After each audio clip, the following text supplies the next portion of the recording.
We are live 364 days a year. What are we doing here? If Dom turns at SummerSlam, I'm shaving my moustache off. I've told you, if that happens, it's going. My lip is cold because of a stupid bet that I made with YouTube. Oh, good. Wrestle's better than Daniel Bryan. Bryan Daniels better than Okada. How do you not get 50 after Monday Night Raw?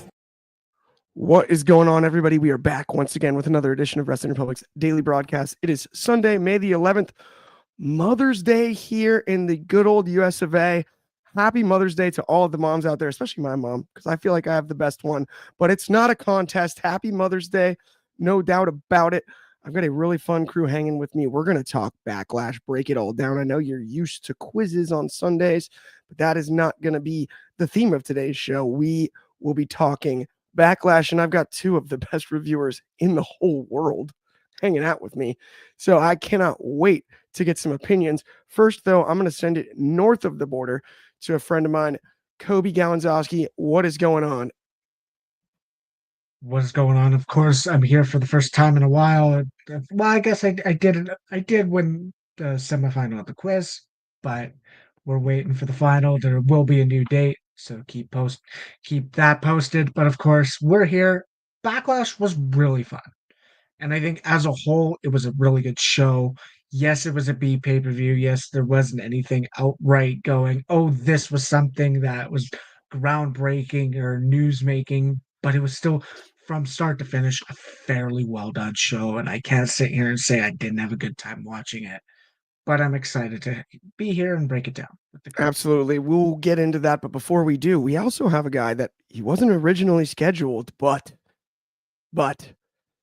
glad to have him here. Gonna have to send this one across the pond. It was gonna be Jordy, who I spent like 5.5 hours with last night, but it's the guy that I spent 1 hour with yesterday afternoon. It's David Sheldon. He's in the building. What's going on? Hello, everybody. Very excited to be here. Obviously, on short notice. Hope Jordy get well soon. Rest up, mate. You're incredible, and but it's nice to be here as a cover to talk Backlash, a show that I thought was solid. I thought there was some very good stuff. There was some less good stuff that we'll get to later. I have some. Speaking of Backlash, I think some of my takes might get me some over the next few coming days and weeks. But yeah, obviously we are going to start the show on some slightly sad breaking news from just a couple of hours ago. So I'm going to toss it back to Mark for that.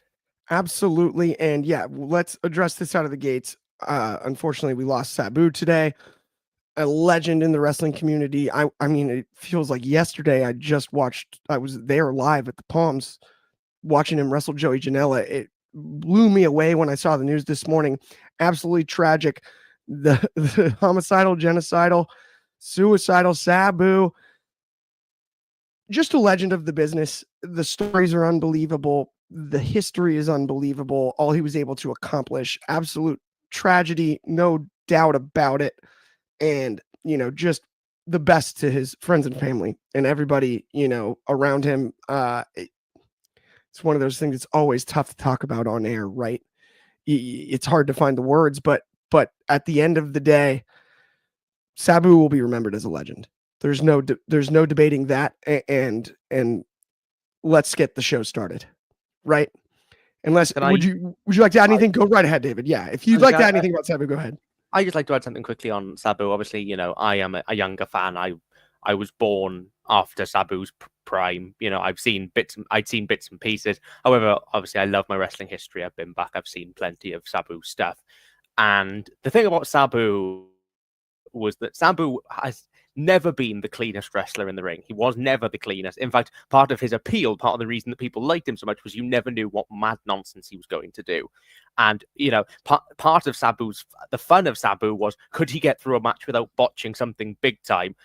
But some of those botches have become stuff of legend in the best way. And that unpredictability was what made Sabu so great. And I think, if I could offer a recommendation of a match for maybe the uninitiated on Sabu, it's hard to find at the moment, sadly, because of obviously the network no longer being around. But if you can seek out his match with Rob Van Dam in ECW, It is kind of the quintessential Sabu match. Those two were kind of the peak rivalry of that kind of both. I'd say definitely Sabu's career was him and RVD, and that match I can't precisely remember where it is, but a terrific match. And yes, Sabu had some brilliant matches. On the very first episode of Nitro, he is sort of announced for WCW, and he has his debut match the following week against Alex Wright. So he goes back a fair way, and he has done some amazing stuff across so many different companies. 60 is no age at all to go.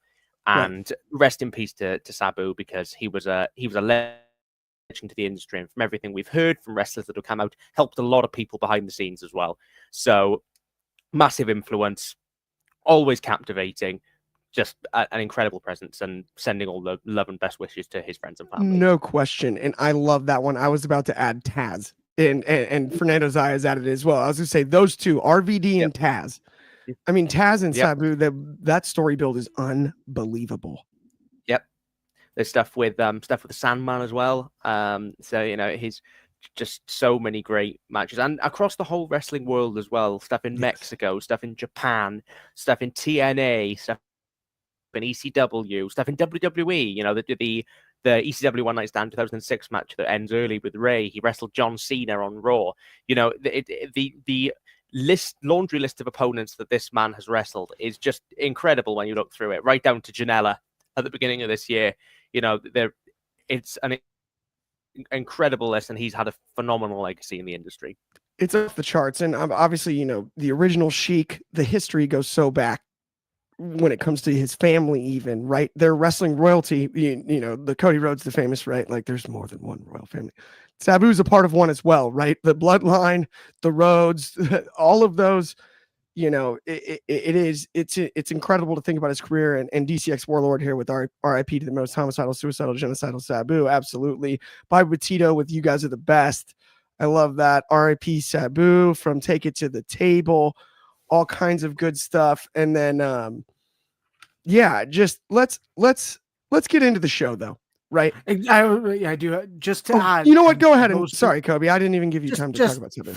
No, you didn't. And no, it's fine. And the one thing I do want to add is, like, for those of you who do know about the series, Dark Side of the Ring, brought to you by Vice TV, have a lot of really good episodes, and Sabu's not in a lot of them, but he is able to tell his story in those. I can imagine there would be a Sabu episode coming in the next how long, but he is always a talking figure. He's been in the FMW one with about Onita. He is definitely going to be a part of the Sheik one. Sabu's going to be a legend, and that's just one of a place that you can look at and look to if you were to want to look and listen to his wealth of knowledge of the business, because he has a long career and a long history in it. And there's a lot of praise that we can send our way to Sabu, and it's always not going to be enough. This is really interesting from DCX Warlord. Sabu's episode was announced today. Wow. That's either a convenient coincidence or I don't know, but that does blow me away. And then you got Maki Smith, RIP Sabu, absolutely. Let's talk though about last night's Backlash, guys. We do actually have to break down the show because we only have so much time, and we're gonna go through. Let's do Backlash. So let's do Backlash. We've got a debut last night. Not something I so much expected. We had a South of Heaven, or as I called it, just a hell. When it's from that height, that's not just south. That's just a hell, right? When you get chokeslammed off the side of the stage, and McIntyre and Priest essentially eliminate themselves from this four-way contest. Then the numbers game somehow catches up the other way here. Jacob Fatu didn't seem to be so stoked about it when it comes down to it, but Jeff Cobb debuts and helps him retain this title alongside Solo Sikoa. Something really interesting. David, I know you know as much about Jeff Cobb as anybody with your vast knowledge of New Japan Pro Wrestling. You've seen this guy's whole career. Talk to me about his debut. Interesting they went with the ties of the bloodline. There was a lot of discussion about that last night. I do want to get this out of the way before I actually send it over to you, David. Yes. He is from Guam. It is he's Polynesian. While he's not a part of the family tree, he can be on the island of relevancy in my eyes, given his history when it comes to his Polynesian background. That's neither here nor there, but there was some weird debate about that online last night. I wanted to get that out of the way. I just thought that was unfair. But what were your thoughts on his debut? I mean, the potential of a showdown between him and Jacob Fatu someday down the road is just my mouth's already watering, but talk to me about it, David. Absolutely. And if you want to go and see Jacob Fatu and Jeff Cobb wrestle, they already have. They've wrestled once in Coby. Can you help me where they've wrestled before? I read this morning. I can't actually remember where it was. Well, I'll come back. I'll come back to it when Coby's talking. I'll Google it. Possibly, I'll go and Google it. But they have wrestled before, and it was apparently very good. I haven't seen it, but apparently it's very good. I liked this match. I thought it started out a little bit clunky, with a few kind of slight mistimes from, particularly LA Knight had a couple of minor missteps, nothing massive, but a couple of minor missteps. Then it got really good. I think as the dynamics began to gel, and we had the stuff with Drew and Jacob with the stare down in the middle of the ring, and all the chemistry started. I loved the pull up from McIntyre into the swanton from Fatu. That was terrific. And yeah, I just enjoyed the dynamic. I like all these guys. I like big power wrestlers. You know, I like that kind of strength game, and I don't think they all brought it very well. I hope Drew's okay. Triple H said he was after the horrendous bump off the top of the crates. With his head bouncing off the floor. That was nasty, but I'm glad to hear, according to Triple H, he's banged up, but otherwise okay, because I expected severe concussion from that. But yeah, I really, like I said, I like this match. I think that I always get a little bit frustrated when a match that is for a title devolves when two participants decide they don't really want the title. They'd rather take each other out instead. That's always been a bugbear of mine. I always think the title should be seen as the most important thing, particularly with how much Drew wanted it with the Grand Slam thing. I felt like then drawing them directly back into the blood feud, while I understand it, it's like, finish your job first, you know, in the kind of kayfabe world, finish your job before you start, you know, going off into the stands. But, you know, Jeff Cobb is amazing, and he is a terrific talent, has been since Lucha Underground and before. Just, yeah, great power game. Interesting choice to debut him wherever they've debuted him. I've got no problem with it. Same as Bronson Reed being in the bloodline, but I'm fine with it because he's a good heavy, he's a good muscle, and the crowd gave him a great reaction. So I'm thrilled to see Jeff Cobb in WWE. Wish he could have dropped the New Japan tag titles first, because they that left New Japan properly in the lurch. But it's great to see him debut after all the months of speculation, and I think there's a lot of potential for Jeff Cobb. If you've never seen Jeff Cobb wrestle, you get excited. No doubt about it. And I have one little side note to add to this. Blows me away to this day. I watched Jeff Cobb freestyle wrestle representing Guam, a Cuban wrestler named Yoel Romero, in 2004. I love professional wrestling and mixed martial arts. I never in my life thought in 2025 both guys would still be relevant in various different forms in my life. 21 years after the Greece Olympics, I watched that matchup live. Jeff Cobb is in the WWE. Yoel Romero is borderline Hall of Famer in the UFC and still out there fighting. I'll never understand that. At the time, Yoel Romero wasn't even allowed to leave Cuba. It makes no sense. It's crazy that even happened to this day. I agree with you, though. If you haven't seen Jeff Cobb, go watch. That is something that I'll put my hat in that corner as well. Just before it goes to Coby, thank you to Mark76 in the chat, who said the Cobb Fatu match happened in Defy. Thank you for that. That is the right answer. It happened exactly in Defy. What we were looking for. No contest in Defy also, and APW. So they've had APW. Ooh, look at this. Double stats. I like that. Coby, talk to me about the debut, the match itself, and just your thoughts on basically the U.S. title picture with Fatu. I thought it was interesting. He's going full Cena, not showing the belt in the press conference. He was showing the backside of the belt. Do you have any thoughts on that one? I think as a whole, I'm just very excited, and I sit here and I really haven't had the chance to speak on what Jacob Fatu gets to do with this U.S. title, and I'm excited because Jacob Fatu is getting so over, and obviously something never happened, but I was originally planning a new series for the website. It never happened. But one of the biggest things was I was going to say, what am I most looking forward to based on the first quarter of the year? And at a time it came out and I was like, Jacob Fatu. Jacob Fatu's going to have a really good year, and he already is. He was getting Jacob Fatu chance against Cody Rhodes in a promo. This man is getting over. He is over. He had his main match at WrestleMania, and this was electric. I loved everything about this match, and I loved the point of the fact that we sat here and we can see Jacob Fatu knew the plan was to dog walk everyone in the ring, and that's what his intentions were. And now all of a sudden, Solo brings out Jeff Cobb, and he's like, "What is this?" You could tell Jacob was new and had no idea what this was. This was Solo trying to make the call, and no, Jacob Fatu is the champion. I'm 100% excited. I think this is going to be we know we talked about the kind of the championship reigns. We've had Roman Reigns with the World Championship. We've had Gunther with the IC in the last few years, and we've had Seth with the World Heavyweight. I think this is the time where we are really going to have a championship reign that's going to help us define and bring back importance to this U.S. title. Yeah. I hear you too, especially on the importance of the U.S. title and everything involved with that. We've got a comment right here from David Hall, and unfortunately that news is true, my friend, about Sabu. We can confirm that. We did talk about that at the beginning of the show. I just wanted to let you know if you were concerned. Am I having audio issues? Sorry, on my end it says I am, but I don't think I am.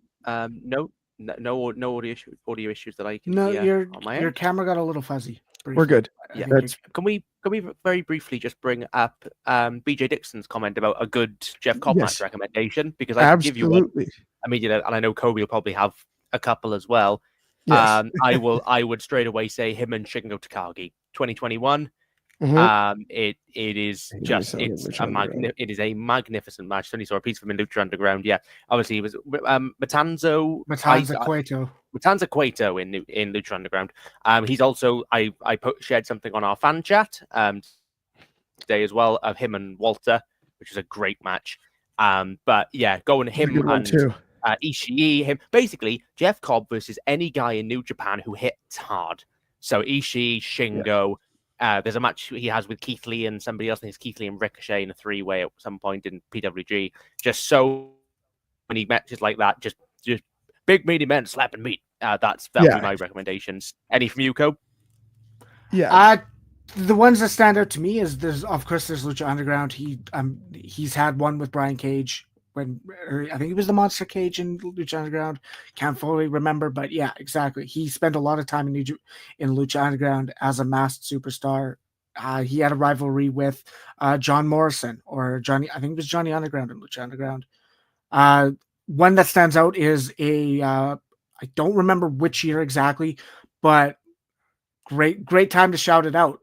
Jeff Cobb versus Matt Riddle from Progress Wrestling. That is a great match. How many years ago? I forget. Stunningly great match. By the way, Coby made me watch that. Sorry, I'm not even trying to jump in, but you had me watch that one time, and I was just so skeptical going in and coming out. I was like, okay, no, you were right. 2017 was 2017. It was one of those. Yeah, Cobb's electric. He has the athleticism, but he also has the great power game. I agree with the sentiments David had. Anything in New Japan, he is electric but he's had a really, really good matches with Matt Riddle, and as a whole, yeah. You both gave great lists of recommendations, so I don't have one to add. Yeah, okay. I don't expect, by the way, that Jeff Cobb is going to be pushed as a massive main eventer. He wasn't in New Japan, even as somebody. He was in New Japan. Jeff Cobb was a reliable hand that could do really good wrestling when you needed him to do really good wrestling. They were pushing him towards the world title scene. Just even this year. Even this year, the matches with El Phantasmo. New Japan World, great matches. You know, just World TV. Those are free. because Yep. they are the New Japan World TV Championship. Well, Those title Yeah. matches are free on New Japan World, so those Yeah. are definitely ones to go see. Yeah, absolutely. With Jeff Cobb, he is one of the most reliable hands you can get. He's a great addition to WWE's roster.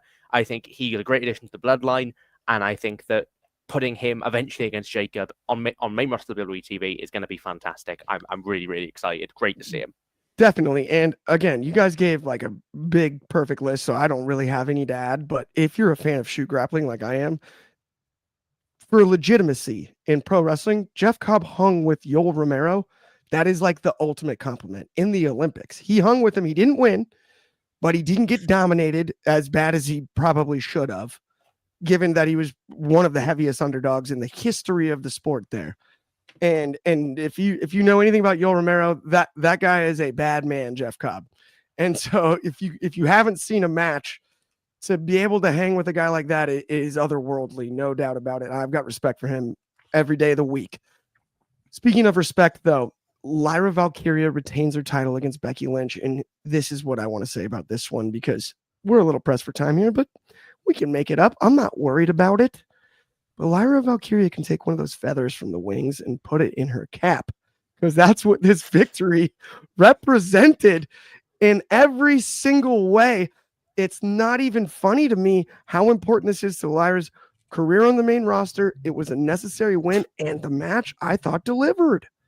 I thought it did. At the very least, I was impressed by Lyra's ability to sell for Becky.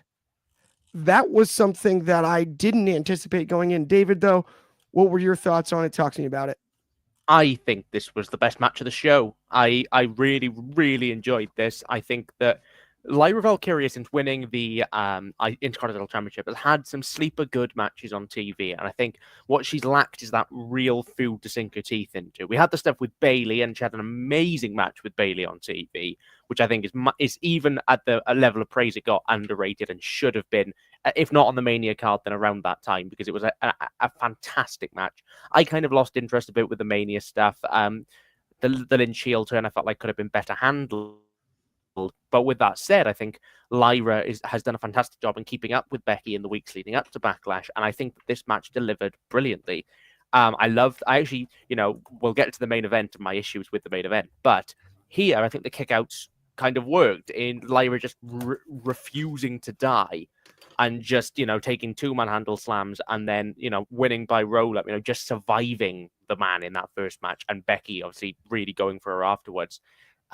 Because what we're really probably going to see, I'd imagine, is a rematch, probably at Night of Champions in Saudi Arabia, in which Becky will probably submit Lyra with the disarmer. I do think eventually that we are going to get that match.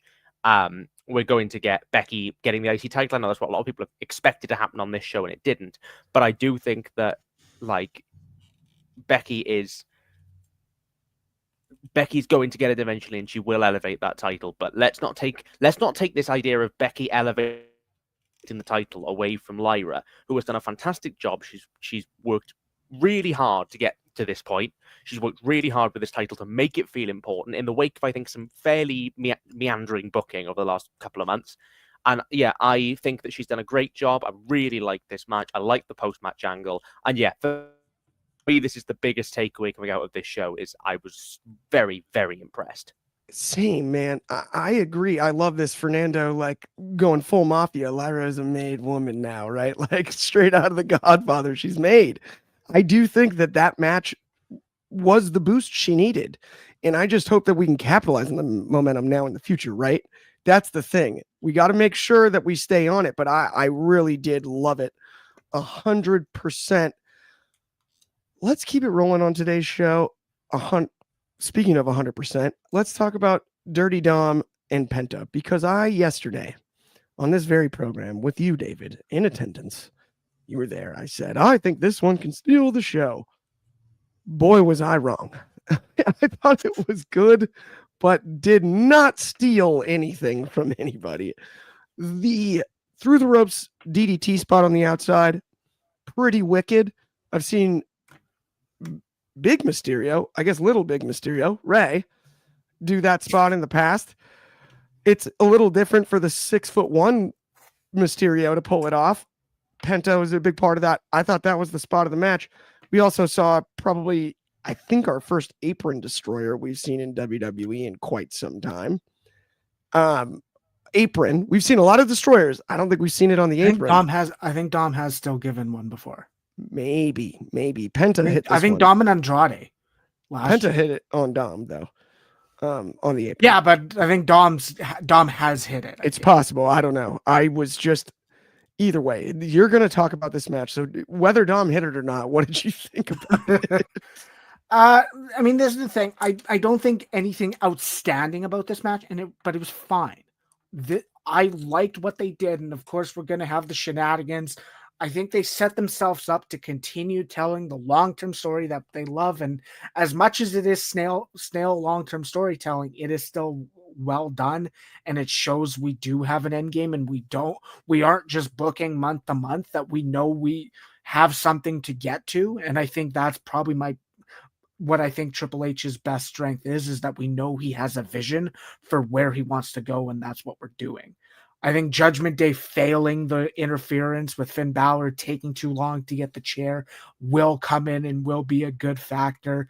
I as much as I hate, there were a couple rocky things. The El Grande Americano stuff is great. I like the fact that we watched at WrestleMania, Grande versus Phoenix has affected so many superstars. It's affecting Penta because Gable's talking his trash. There's issues with Legado and Andrade and Phoenix on SmackDown based off of this one match. And that's something I very much fully like about this. But the one thing you said was that the diving door or the suicide DDT. I think you're wrong with that being move of the night because there's something that is very rare if it has ever happened before. And that is Dirty Dom doing something. And yes, this is an on-screen relationship, but Dirty Dom did the Oblivion. And this is something that we see women's wrestlers doing the tribute. We see Liv Morgan doing the Three Amigos for Dominic Mysterio.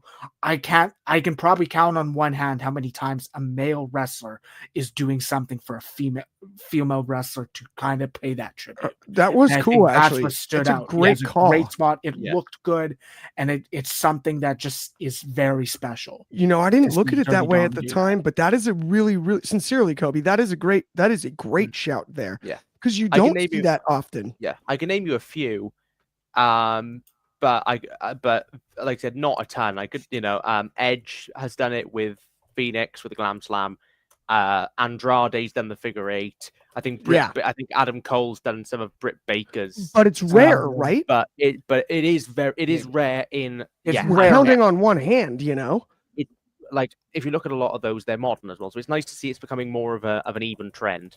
Whereby it is becoming more, it's becoming more diverse, and we're seeing more of those kind of moves the other way around. And I thought it was a very well sold Oblivion. I did too. I mean, the other thing is the El Grande Americano aspect of this is pretty funny. It's like it is what it is, right? Like I'm on face value. The thing is, on face value, a storyline of yes, I don't like the idea that they went with it being, Dirty Dom is going to help Gable go look and study the dark arts.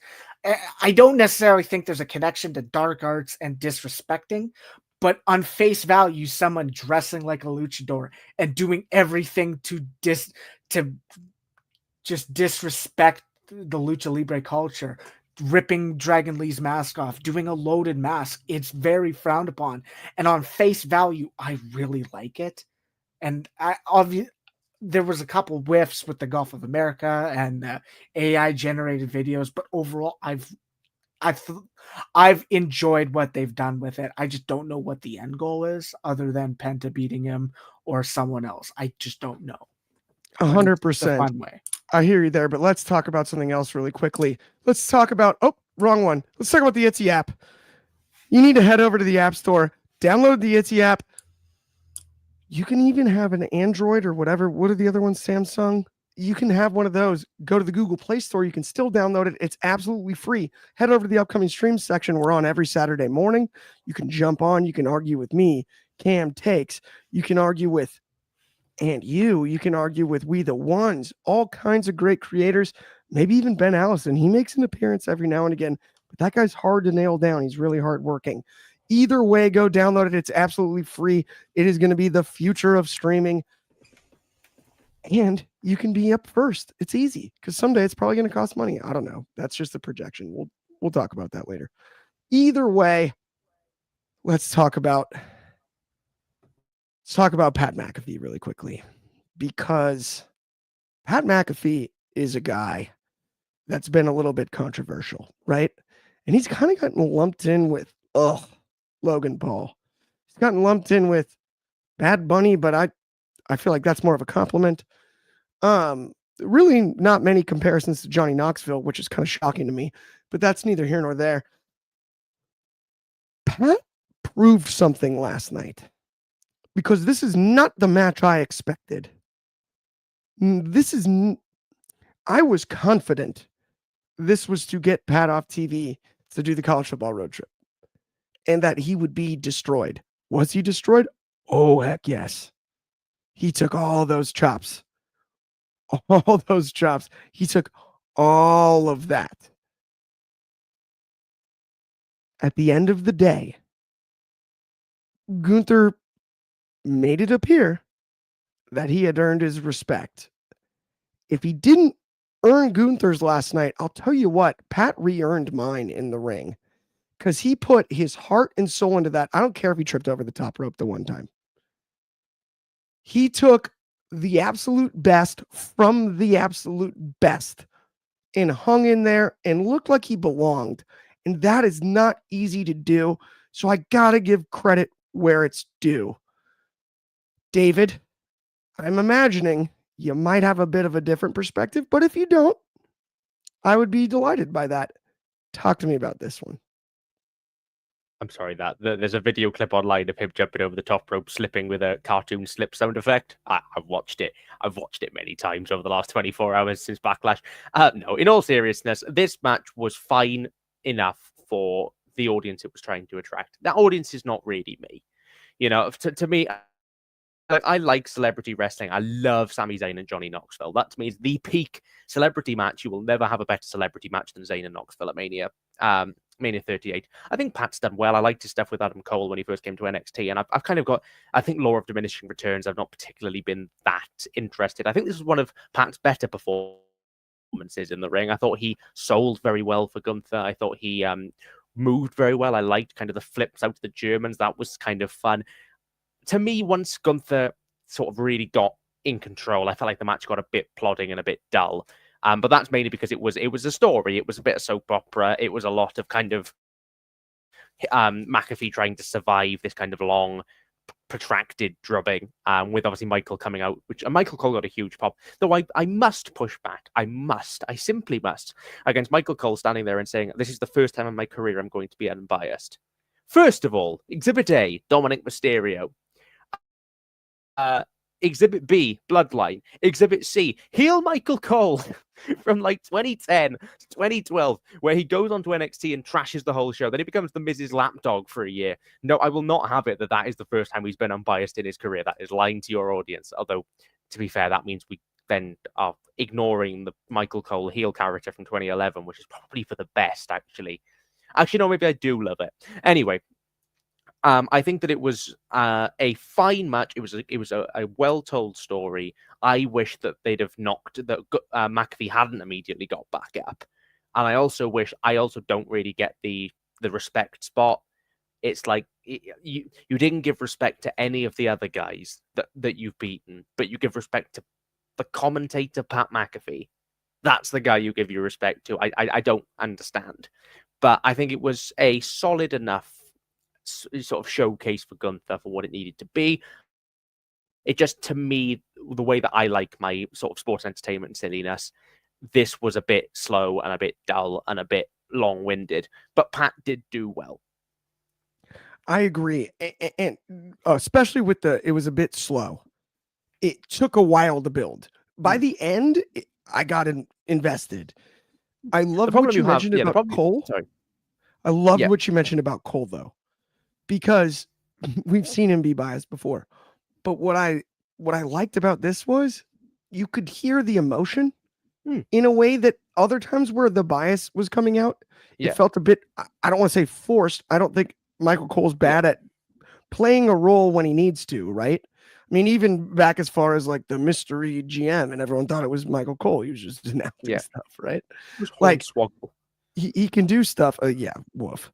Let's not even talk about that. But what I really did truly love about this one in particular was he couldn't hide his allegiance to McAfee, and they've also really sold that less on WWE television than they have on the McAfee show of late. Yeah. And I got to give them credit for that. They did a great job of that WrestleMania week, selling the how much they mean to each other. He re-inspired me. He made me fall in love with commentary again, and the compliments he gave out on that program. Yeah, I think were important. Yeah, and the problem you have with this match, and I acknowledge the issue that I would find is that the alternative to having a long match in which Gunther beats up McAfee is that McAfee beats on Gunther, at which point I'd be more annoyed.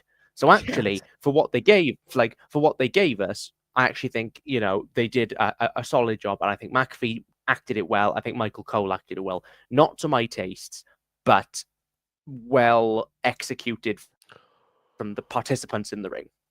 And yeah, I really like what you're saying there, because it's almost like you're like, given the circumstance, well, you couldn't have asked for much more than what we were given, right? Like maybe you would have tweaked a few things in hindsight, but that's always 2020. Going in, I don't think any of us expected it to at least be what it was. I think we were anticipating closer to a train wreck, right? And that's one thing I'll give credit to as far as the match is. To be fair, though, the execution. I've not seen McAfee have a train wreck, really. The closest I can think is him and Miz at Mania 39, but that's more like he's not given a chance there, really. Oh no, well, him and Vince isn't his fault. Like the actual, like him and Theory him and Theory isn't great, but Pat is solid in that. You know, that it's a bit boring, but it's not terrible. The Vince thing is terrible, but that's not his. That is a train wreck, but not his fault. I've not seen a train wreck with Pat McAfee that's been his fault. Aside from, I don't like the man, but he does solidly whenever he steps between the ropes. Absolutely, 100%. Okay, let's get into our main event here, because there's a lot to unpack, my friends. There's quite a lot to unpack. David did maybe more research than I've ever done for anything, including the SAT. When it comes to Cena and Orton, and I just have to give you a shout out for that, David, because I'm just impressed that you watched literally every single one. This match, to me, I got hooked in the middle, is the way I'm going to say it. I got hooked right in the middle of the match because all the nostalgia came back. I thought about being like 16, and controversially at the time, you know, John Cena is fresh off of the hottest babyface part of his career, I think, at least in my eyes. And I'm starting to feel like Randy's my guy. Like I'm rooting for Randy Orton in the future. And they captured that moment in time for me because it was wrestled not as such a, yes, John Cena was the heel. Yes, Randy Orton was the baby face, but we still got all of Randy Orton. He was still going to punt his head off. He was still the Viper. He still had some voices in his head. He still was a little bit unhinged. The body language, all of that. That's what brought me back, and that's what I enjoyed about it. Was it anything like we can see with a Will Ospreay or a Kenny Omega or anything that we're going to see a 60-minute match in New Japan? No. From an athletic standpoint, it's not possible. We know their ages. We know all of that. But they did deliver, and there were a few spots that stood out to me before I toss it to both you guys, because this is one that I loved. I thought it was really fun. That announce table, I mean, it went, down to a diagonal, and it was a little underwhelming, and the fans started chanting, "We want tables." And Randy looked under one side of the ring, and it took a little extra time. and it wasn't perfect. But he went and got a table, and then he AA'd John Cena through that table. And that tickled me. It felt like something you'd see on a Cena Orton house show in 09. Like, you know what I mean? It tickled me just that he acquiesced to the crowd. This is the last time. So if they want tables in St. Louis, we'll give them tables in St. Louis this time. And the little nuggets like that just got me. RKOing everybody in the ring. I mean, for a guy at his age to get horizontal 11 times in a row or whatever it was, is not that easy at 6'5", 275 pounds or whatever he is right now. Like, the gas tank is still there. I was impressed by that.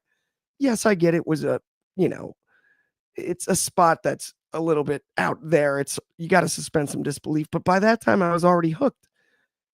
Cena had to cheat, as usual. The low blow was my favorite part. R-Truth was my second favorite part. It wasn't Travis Scott, thankfully. We got R-Truth. I kind of wish R-Truth had been paid off on television as opposed to the press conference. That's sort of my personal opinion. But at least it was paid off, and I think all of us, at least that are here watching right now, we've seen the clip. We know what happened. The other one that I wanted to mention before I go to both of you guys. I was blown away by Cena acting like he was going to punt Orton. That would have been I vividly remember rooting for Randy Orton against John Cena because I was at an perfect age in my teens, late teens, basically, about to turn 20, to do the like, Cena's too corny, I'm for Randy Orton. But then when he punted his dad, it bothered me. When he punted his dad, it bothered me. And despite Cena being a heel, the idea of that being like a 20-year receipt was tantalizing in my eyes, even though it didn't happen. Just the fact that he sort of showed that he was going to do it. Kick him in the head, the most violent thing you can do. And that part of it, the punt being such a big narrative and then we never got it, is so old school wrestling to me from both sides. The punt was going to be the definitive finish, and we never got it. They showed us the cookies, and then they said, sorry, they're not for sale. And that we don't do often enough sometimes, as far as I'm concerned. But I know both of you are chomping at the bit to talk about this one. I'm going to go to David first, and then I'm going to go to you, Coby. But David, talk to me about this main event. What were your thoughts? I have a lot to break down here. So yes, as Clark rightfully said, I have seen all 23 singles one-on-one John Cena versus Randy Orton matches. I've seen it right down from Orton and the Prototype in OVW, all the way up to this match here at Backlash 2025. So I want to break this match down. First of all, the thing is worth saying is, of those 23 matches, I can say I probably liked about 4. So that, like, as in, really got into about 4 of them. And even then, I have problems with every single one. So I am not somebody that has grown up on Cena Orton nostalgia. I'm not somebody that's grown up on sort of these two guys facing each other. I wasn't watching in their 2009 feud. I thought their feud in 2014 was mostly really boring. And so, I started watching wrestling in 2011. So a lot of my stuff with Cena and Orton has been stuff that I've seen in retrospect. So I want to break this match down. A stupidly hot crowd is the first thing to say. Really, really hot St. Louis crowd, as expected for Orton particularly. Hugely behind Randy. And I think that helps, because if you look back to stuff like their Rumble 2014 match, the crowd boo the whole thing. They boo the whole thing. They destroy it. And even though some of the work is actually pretty solid in that 2014 Rumble match, the crowd do just dismantle it completely. So having a hot crowd will always help. Look at Rock Hogan Mania 18, prime example of how a not very good wrestling match can be fundamentally can be enhanced by a hot crowd. So let's actually break down the action here. So I think, regardless of what you think of this match, whether you love it or you hate it, I think from an objective standpoint, the first 10 or so minutes of this match is terribly worked. It is Cena versus Orton, but slower and sloppier. And if you look at the 2014 matches, there were a lot of very slow, very sloppy wrestling from these two guys. They've never had the best chemistry. They did like a decade ago, and that was hampered more than a decade ago, say 15 years ago, and that was hampered by bad finishes. This was just sloppy. There was an STF that Michael Cole had to say had been blocked because it was so badly cinched in, but Orton was selling it as though it had been. Was lots of chin locks. It's a staple of every Cena Orton match. It's always got to be about 16 chin locks. There were, all these manner of headlocks done for eggs. I felt like I was back in 1978 and Rest not hold, good 1978. City. Rest hold, rest hold, rest hold, rest hold, shoulder block, rest hold, rest hold, rest hold. At that point, so those first 10 minutes, I think, are objectively rubbish. Then but it's every Cena Orton match you've ever seen. Then it just builds into finishes, all the way up to a 27-minute run time. So about, I would say, 15 to 17 minutes of finishes. This is the point where you either love it or you hate it. And I think it's the point where your engagement either breaks or it doesn't. I think if you have the nostalgia for these guys, or you are into this type of wrestling, you will love this, as a lot of people did. AA, RKO, AA, AA, RKO, RKO, DDT, ref bump, ref bump, ref bump.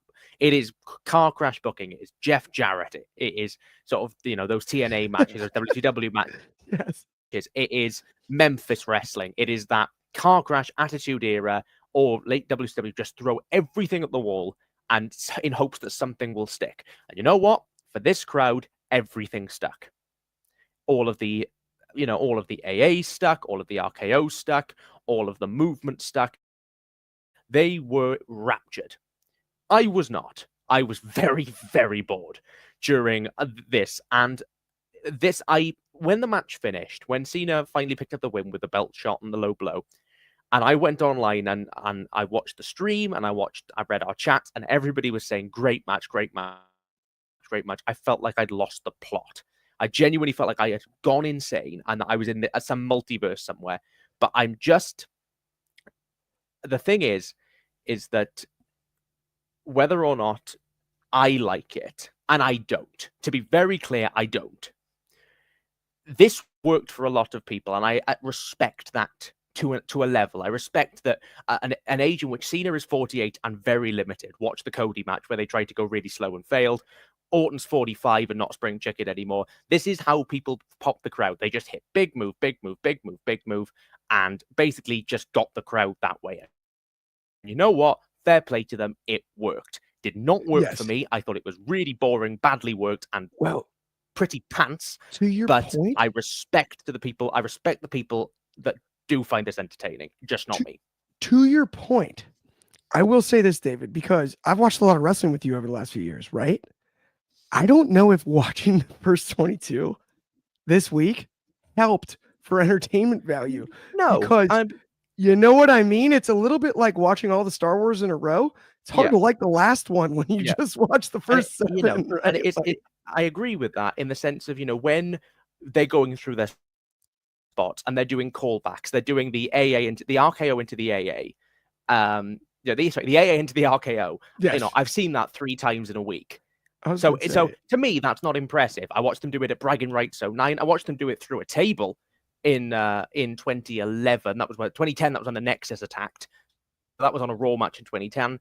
The shoulder charge into the RKO, I saw that at Hell in a Cell 2014. So I've just watched all of these spots again and again and again and again. So actually, when we made our predictions yesterday, and I had all of these, we're going to have this spot, this spot, this spot, this spot. Fact is, Cena's not athletic enough to do them anymore. I know.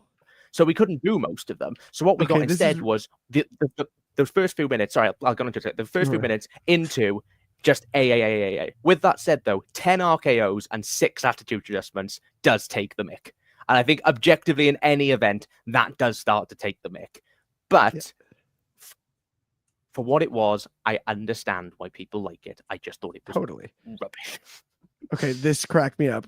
Great friend of the show. I think, therefore, I am. Monster shout out from Mania. Here's the big conspiracy. Cena's heel run is a double work. I think he's suggesting workception here on its way to a match with Dwayne. That cracked me up. He said Randy's going to wrestle well into his 50s as well. That cracked me up too. And then he said, "Are you not entertained?" And then he No. goes, "Oh no, we're not going to do that, Mr. Lamb." Yes, maybe actually you and David would get along great. As far as entertainment is concerned.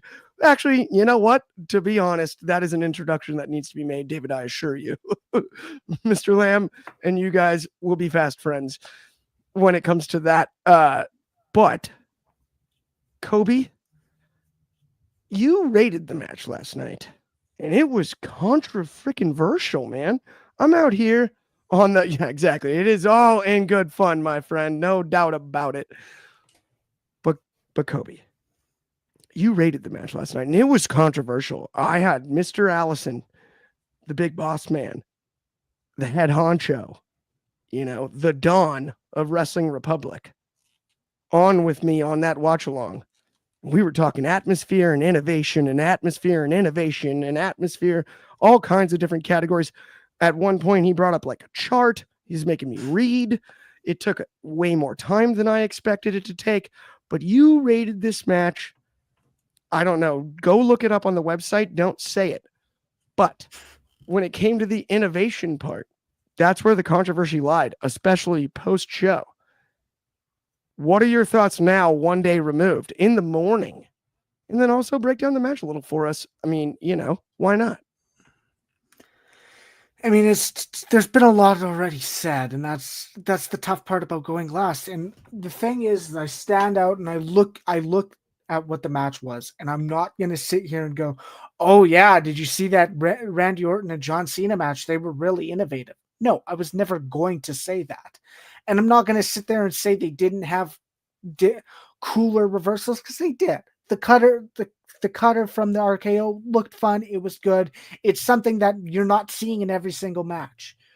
Same thing for the shoulder block into the RKO. There were good enough moments where I could say, yeah, they were rare enough spots, but the match aspect that I'm going to sit here and say was its defining quality was never going to be innovation. And that's the point. To me, I don't want to say I sit in the middle, because I see exactly everything that David said. A lot of the first half of the match was slow wrestling, work holds, rest holds. This is a chin lock. This is a headlock, and a lot of it was that.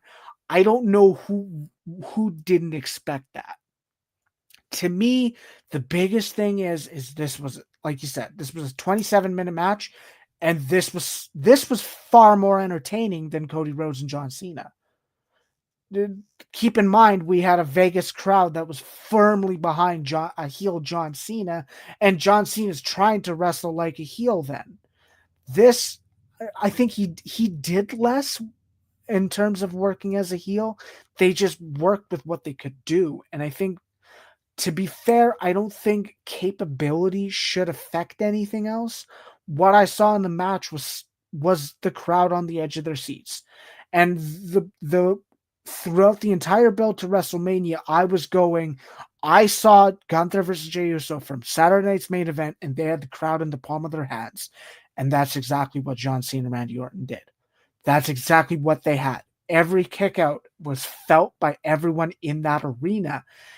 From doing callbacks to doing good spots. I don't think either finish was bastardized, because I'm not sitting here seeing kick out after kick out. There were kickouts, but a lot of them were, the ref has to run down. So you could say, maybe if the ref was there faster, it could have got the job done.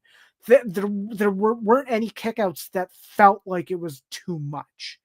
That's where I stand out. I do think it was severely worked far better than Cody Rhodes and John Cena. And I personally don't know what went wrong with John and Cody Rhodes, because it was a lot of rough stuff, but I do feel like I was expecting this to be better than the main event of WrestleMania, and it absolutely was. That's a great point. Yeah. I do actually think it's the better match. Oh, yes, it's the better match. Right? Oh, yeah. Miles better. The thing is, in my opinion, wrestling wrestling is an art form. Wrestling is also a crowd sport, and sometimes those two things can coalesce. And I don't want to separate it into those two categories because that's an unfair distinction. But if we just think of it as an art form and as a crowd sport, right, and think of it both that way, as a crowd, Cody Rhodes versus John Cena didn't work as a piece of art and didn't work as a crowd sport. Yeah, it was a science match. It was boring, dull, terribly worked, but without any of the things that might get anybody interested. Orton versus Cena to me didn't work as a structural piece of wrestling content. It didn't work for me at all, but it did work as a crowd sport. Brilliantly so, and that is what they were relying on. Let's be frank here, right? Triple H is not sat awake at night thinking, what does David Shelton, YouTube critic, think of Randy an Orton excellent versus point. Cena? He doesn't. They don't care. We'd like to hope. I can sit there and say that I think this match is rubbish because I do. But I think this match is bad. But the 60,000 people in that, or 15,000, or how many people, not 60,000, but 15,000 in that arena, they disagreed. They had the time of their lives. You all had the time of your life on the podcast. Loads of people had the time of their lives. So I can sit there and say I didn't like it.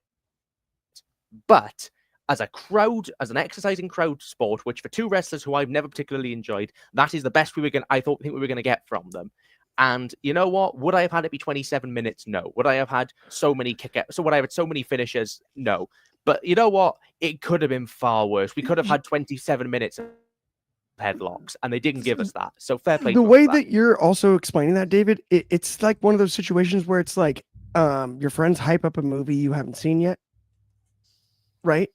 And even when you watch it, you're just like, it can't possibly live up to that. But then you're also like, I get it's popular. Right? It's that little scenario. Yeah. This is an interesting point, though, that I think Before I Land brought up, which is they had to pad. The pay-per-view ran fast. It did. I thought the main event started early because he even mentioned here, Randy didn't undertake the He took his time. In his hometown. That is a great In his hometown, point. I don't think that is much of an issue. There were elements of padding, but I don't think He's always been wrestling for over 20 years. That's why it was better than WrestleMania. God, I'm old. No doubt about it. But I do think he's enjoyed it. That while it's on, by the way, just to go back to, I think it was maybe who asked earlier on. Yes. Will I be singing? No, I won't be singing because not a single move in there hasn't been done before. They came so close. If Cena had punted Orton, I would be singing because a punt has never been successfully hit in a Cena versus Orton singles match ever. So if they'd have hit only on his dad, it would have happened. But unfortunately, every other move I could pinpoint another match that it had come from. So I won't be singing. I will make more silly bets, I'm sure. But I was hoping for My Way to end the show.